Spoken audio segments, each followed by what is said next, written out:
Now, it was big news for the boarders on the day that the Scottish Executive finally agreed to reinstate part of the Waverley Line.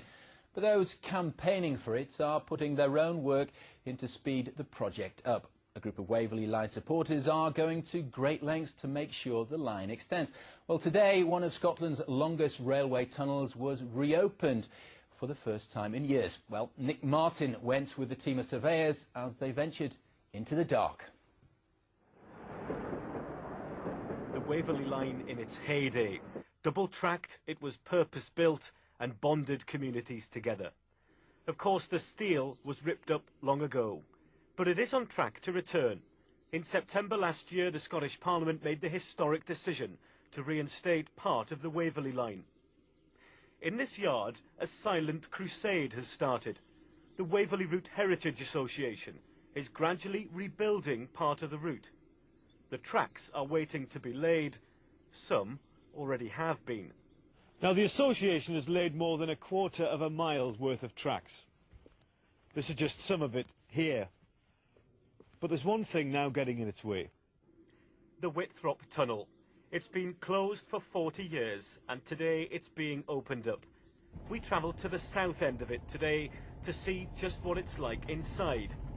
I was with the team, Len Ashton, the chairman of the Waverley Route Heritage Association, and specialist surveyors. Well, it's a historic day, isn't it, really? Yeah. Once the gates were opened, we walked through, and as soon as we did, the temperature dropped noticeably. The roof still harbours the remains of soot from the steam trains, and the floor is as flat as it was when trains roared through. Well, this is one of the shafts where the excavators worked down to meet the miners who worked from north to south.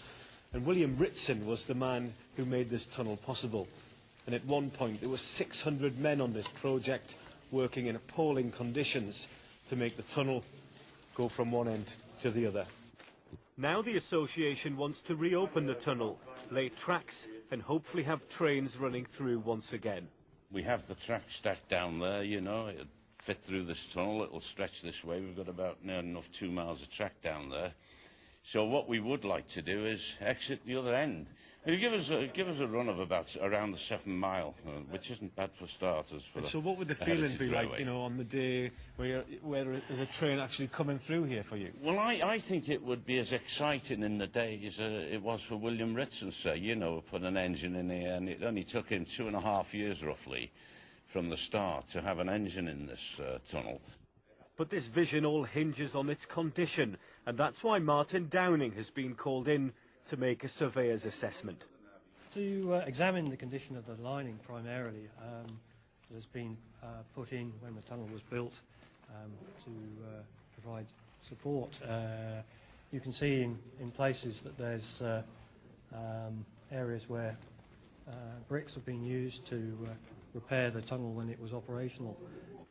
And then as we walked through 3/4 of the tunnel, a sight not seen for many years. The remains of an old VW Beetle, abandoned here more than a decade ago. It hasn't moved since. I don't think you'd get much scrap for it, put it that way.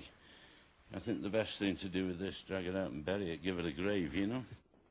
But the future for this tunnel is far from gloomy if Len Ashton and his association have their way. The results of this survey will be known soon, but it's funding that they need to fulfil this dream. One day, this tunnel could soon be reborn. Nick Martin for Look Around, deep in the Whitrope Tunnel.